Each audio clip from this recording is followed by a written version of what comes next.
right, folks, we are going to do a gem, and then we're going to talk to Chris Nineham about a warning to the British state and the Corbyn project.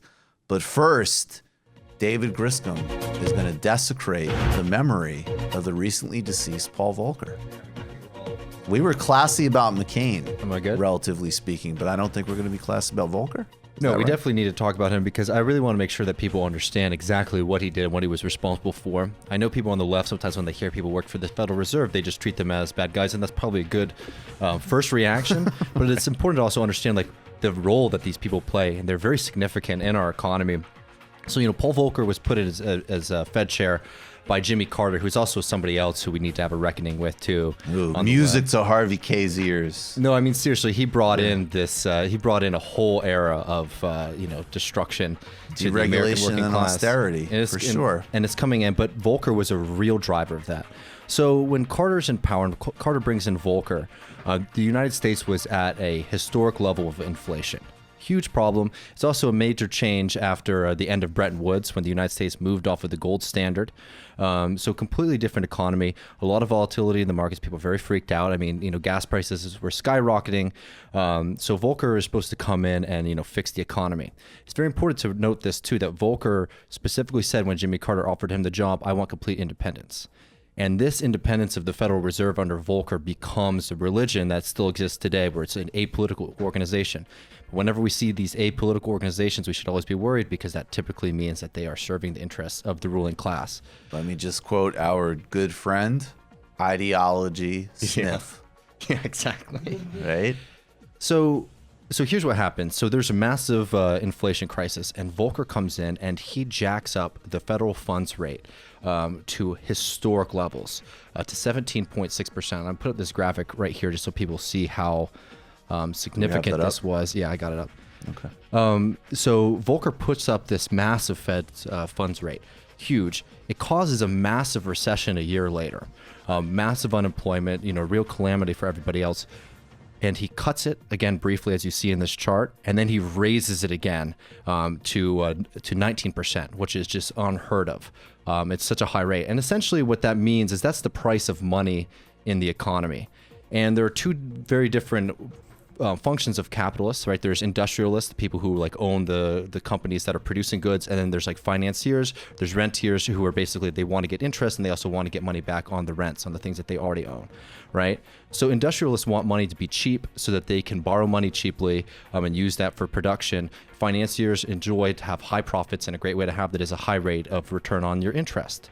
So when he started pushing this, it was very controversial even amongst the capitalist class, but he had a very famous line that he pulled in a bunch of the editors of the Wall Street Journal.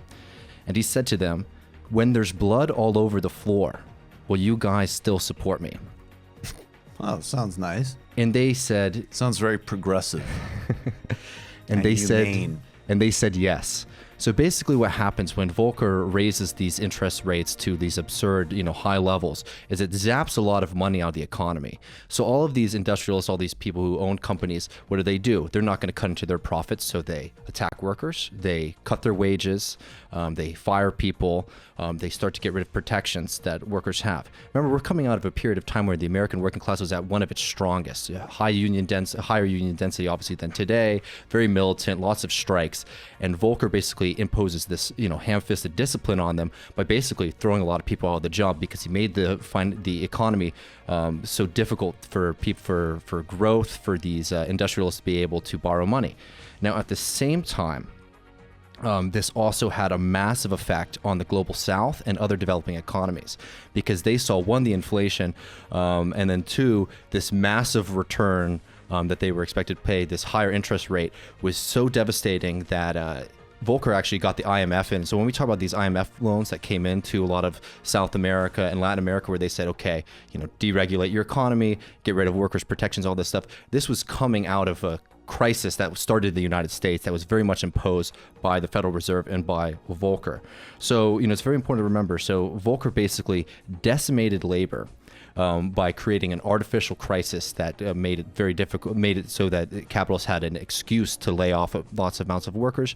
And it's still a fear that exists today. People still are afraid of losing their jobs because they remember this crisis that happened in the 80s. And then you go from Carter to Reagan. And this is where you get the deal that basically created the new economy in the United States. And it's very interesting that it also mirrors very similar to what happened in the United Kingdom. That basically, they create this crisis in industry and this boom for finance. So what do you say? If you're, an economist or even just like a policymaker, well, it looks like in the economy, the only functioning and profitable part of our economy is actually finance. So we should really focus on finance and let it become unleashed. So that's when you see all this massive deregulation. That's when you see a complete shift in the American corporation. The corporation becomes financialized. For a long time, financiers and like CEOs were a class that were butting heads. Basically, what happens during this period of time under Volcker's reign and then under Reagan is the CEO becomes, an agent of financial capital.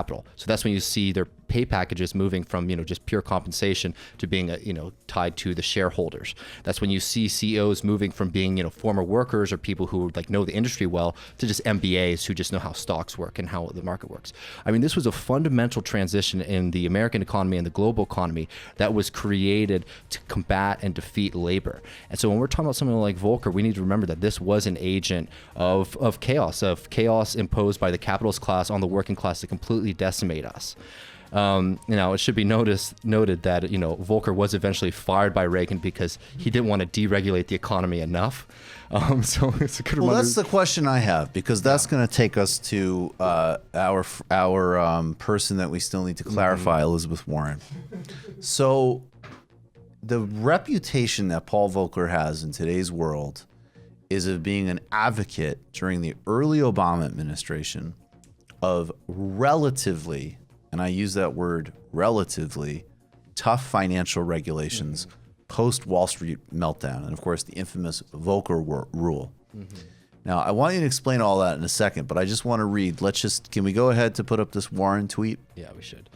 I got it. This is Elizabeth Warren tweeted this out. Few people, this is what's really funny, is that the first sentence is totally true.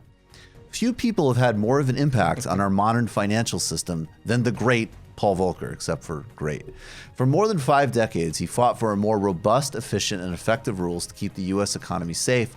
I'm very sorry for his loss. Now, of course, sorry for his loss, sorry for his family. Let's, as always, maintain some decency here. But this is stunning, and I'll throw it right back to you, David, but I just really want to underline, this distills everything that's wrong with the insane framing of her as some type of progressive alternative to Sanders, because it isn't just like, let's freeze frame history to the last 15 years or even the end of the Reagan era, maybe. And you say there's a couple of techno fixes that he advocated that were relatively speaking more liberal than not, although they could still easily be subverted, and the Volcker rule was. But you're including in that several decades all of the war on labor that Volcker waged. So you really are showing, I mean, a lot, the kind of best defense of Warren that she had like on the Breakfast Club was basically, I didn't really think about politics until several decades into my life. But what she is showing, and a lot of people have followed this trajectory. It's a fine trajectory. It's just not my politics. They were Reaganites. Then they got into the Clintons because they wanted what they thought was credibility on markets and the economy, but they were a little bit more socially tolerant. And then through the process of the Bush era and the Wall Street meltdown and the failure of Obama to rein in total financial excess, they have been in the modern context some type of progressive. Now, that's fine, but that is diametrically opposed to somebody who fought all of this stuff tooth and nail for decades. And it also shows a fundamental ideological difference, because Bernie Sanders doesn't need to know all of these various tricks and nuances and all this mishigas. He just wants to attack capital on behalf of labor. which is the power understanding that's completely missing from this. Anyways, go ahead. Yeah, no, I mean, I think that's a very important point, because the thing is, like, when you read just people who are in the financial press, or people who just think of the world like neutrally as like, well, not neutrally, but, you know, in that sense of like policymakers, right? They're not involved in like the class war or anything like that. You know, Volcker's often talked about as being very brave for what he did. For example, you know, when it came to, you know, the inflation crisis. But people like Volcker, their orientation was always going to be toward protecting certain people. And look, the capitalist economy can Volcker could look out for capitalists and also prevent like a massive crisis.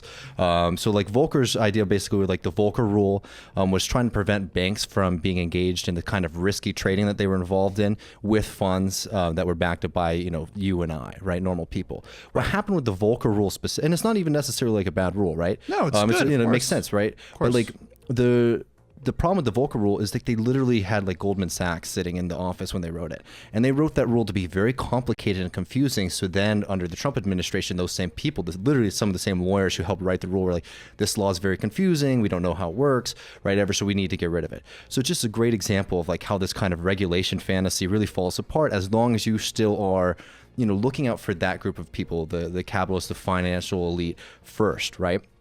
And I'd also like to add that, you know, Volcker really represents a kind of economic outlook that is so upper class in nature, and that it looks at like the pain and suffering of like the American worker as just like a necessary evil for like the forward progress of this machine that is literally crushing people. So yes, Volcker might have prevented like a larger like inflation crisis.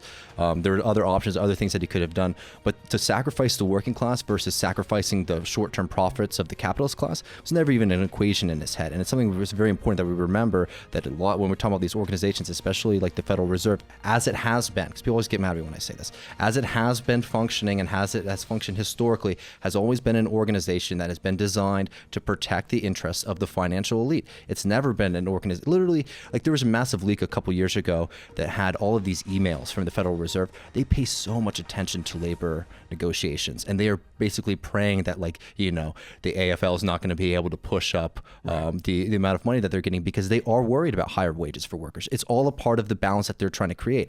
And, you know, sometimes they do things to contract profits in the short term for capitalists, but they always do it in the long-term goal of the capitalist class. And we need to fundamentally change that. And the first thing we need to do is to get rid of this apolitical idea of the Federal Reserve being something above politics, because it's always been used as a way to prevent it having any responsibility for what it's created. Absolutely. You just watched a Michael Brooks show video. Subscribe to get them all. Why wouldn't you? Don't be foolish. Click subscribe below and become a patron as well. Patreon.com/TMBS. Thanks, everybody.